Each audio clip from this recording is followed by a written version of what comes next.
नमस्कार सम्मानित साथियों, मैं रमेश चंद्र पांडे आज अपने YouTube के चेत जाओ चैनल, जो कि विकास के प्रति जवाबदेही से जुड़े सवालों पर बेबाकी से अपनी राय व्यक्त करने के लिए बनाया गया है, के माध्यम से बताना चाहता हूं कि आज उत्तराखंड कार्मिक एकता मंच की वेबिनार में उत्तराखंड राज्य में जो वर्तमान में जो त्रिस्तरीय पंचायत चुनाव चल रहे हैं, उसमें पंचायती राज अधिनियम में स्पष्ट प्रावधान होने के बावजूद जो उसके क्रियान्वयन में जिस ढंग से सरकार विफल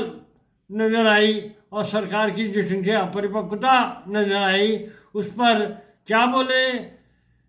रिटायर्ड एडिशनल सेक्रेटरी सुमन सिंह वालिया जी, उनको सुने प्लीज। ने ये क्लस्टर विद्यालय वाला इशू रखा, जिस पर मेरे विचार आपने जानने चाहे। पिछली मीटिंग्स में क्या क्या हुआ ये मैं उसमें प्रतिभाग नहीं कर पाया था, लेकिन जितना भी फीडबैक ये मीडिया के माध्यम से या औपचारिक अनौपचारिक मिल पा रहा है, तो इसके बारे में काफी प्रतिक्रियाएं समाज में या शिक्षा से जुड़े हुए लोगों की आ रही हैं। बहुत पॉजिटिव प्रतिक्रियाएं मैं नहीं देख पा रहा हूँ इस बारे में। गवर्नमेंट करने जा रही है क्लस्टर विद्यालय वाला, तो बेसिकली अगर नई शिक्षा नीति के प्रावधानों और नीतियों के हिसाब से अगर इम्प्लीमेंट करने के बिंदु जहां जहां भी हैं, तो उसे राज्य की परिस्थितियों के हिसाब से आप उसे मॉडिफाई करते हुए और यहाँ की परिस्थितियों के हिसाब से एडमिनिस्ट्रेटिव डिसीजन लेते हुए उसके रेलिवेंसी के हिसाब से लागू करें तो ज्यादा अच्छा होगा। तो केवल ये नहीं कि हम आज विद्यालय खोल दें, आज मानक कुछ कर दें, कल को मानक बदल दें, तो ऐसे तो फिर आज देखिए ये कहते हैं कि भाई हमने कितने स्कूल होटल ब्रेक किए, कितने प्रोविंशलाइज करे, लेकिन आज हम 3-3.5 विद्यालय बंद करने की ओर चले हैं। और क्यों? Due to lack of student. मानकों के हिसाब से स्टूडेंट नहीं है, तो उनको हम आगे क्लस्टर के रूप में करें, न्यू पॉलिसी के नाम पर करें, कुछ भी करें, तो ये एक एडोकिज्म की ओर ही हम शिक्षा जैसे क्षेत्र में जा रहे हैं। बेसिकली कुछ स्ट्रॉन्ग गवर्नमेंट को प्रशासनिक निर्णय लेने होंगे, जैसे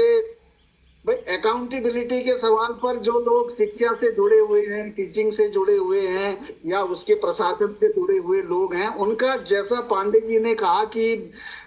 अकाउंटेबिलिटी रिस्पॉन्सिबिलिटी का प्रश्न जब तक नहीं आएगा तब तक हम एक शिक्षा जैसे क्षेत्र को बहुत एक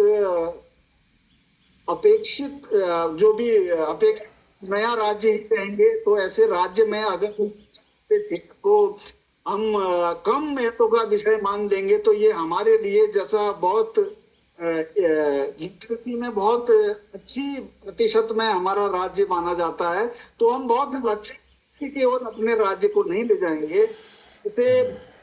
ये मैं नहीं कह सकता कि प्रशासनिक रूप से क्या क्या आज गवर्नमेंट कर पाएगी, लेकिन आज से अगर आप 25-30 साल पहले आप पृष्ठभूमि में चले जाइए, तो आप लोग हम लोग जिस पीढ़ी इसको प्रतिनिधित्व कर रहे हैं, तो वहां पर तो वही ऐसा नहीं था कि वहां पर गुणवत्ता का प्रश्न भी नहीं था, मानकों का प्रश्न भी नहीं था, क्योंकि विकल्प हमारे पास दूसरा था भी नहीं। और जो भी गुणवत्ता या जैसा भी था वो सरकारी विद्यालय ये थे और विकल्प एक ही था। तो अपेक्षित रूप से कंपैरेटिव रूप से गुणवत्ता भी बनी हुई थी, लेकिन आज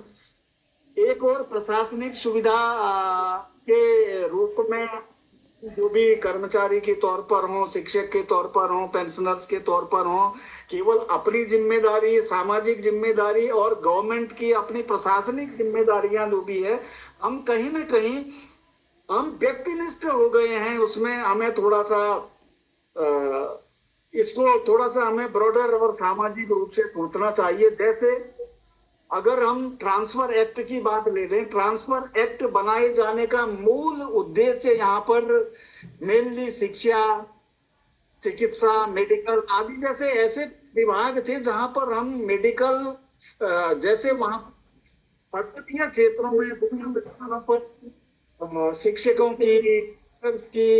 अवेलेबिलिटी को सुनिश्चित कर सकें, इसके लिए लीगल प्रावधान के लिए हमने ट्रांसफर एक्ट लागू किया था। लेकिन लागू होने के आज 7 साल के बाद भी हमें ये कहते कोई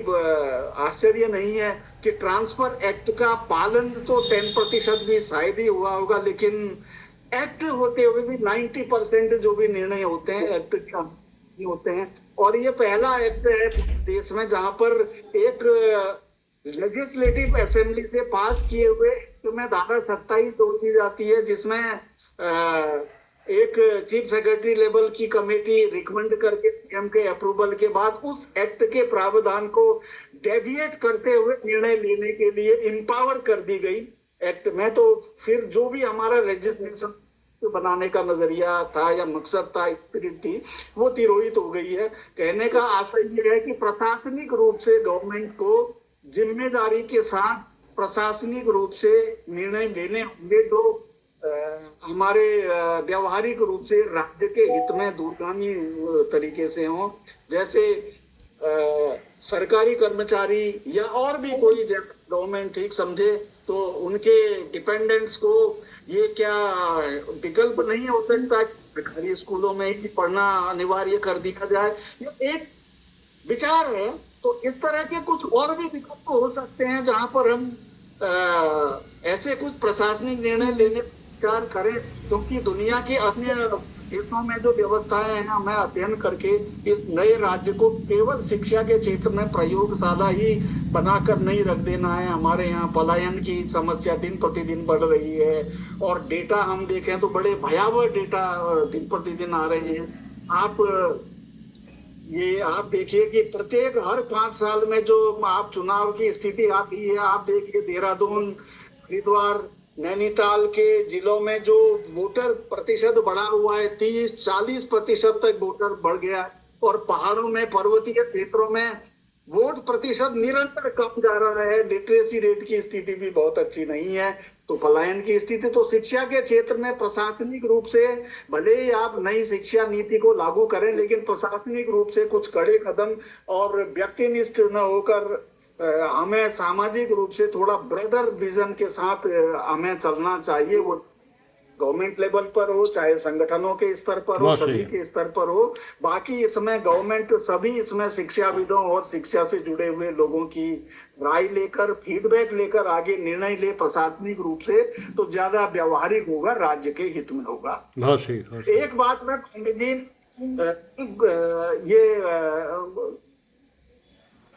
ये कहना चाह रहा था कि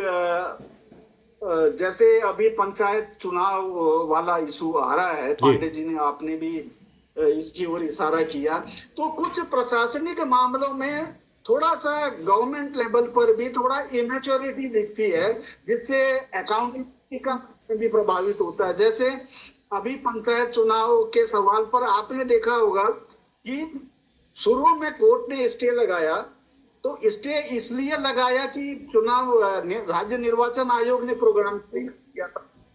और जो प्रोग्राम जारी किया उसको एक एग्जीक्यूटिव ऑर्डर बिना गजट नोटिफाई किए हुए इशू कर दिया था। जी। तो जब मामला लिटिगेशन में गया तो माननीय हाईकोर्ट ने ये पूछा कि साहब इसमें गजट नोटिफिकेशन कहाँ है,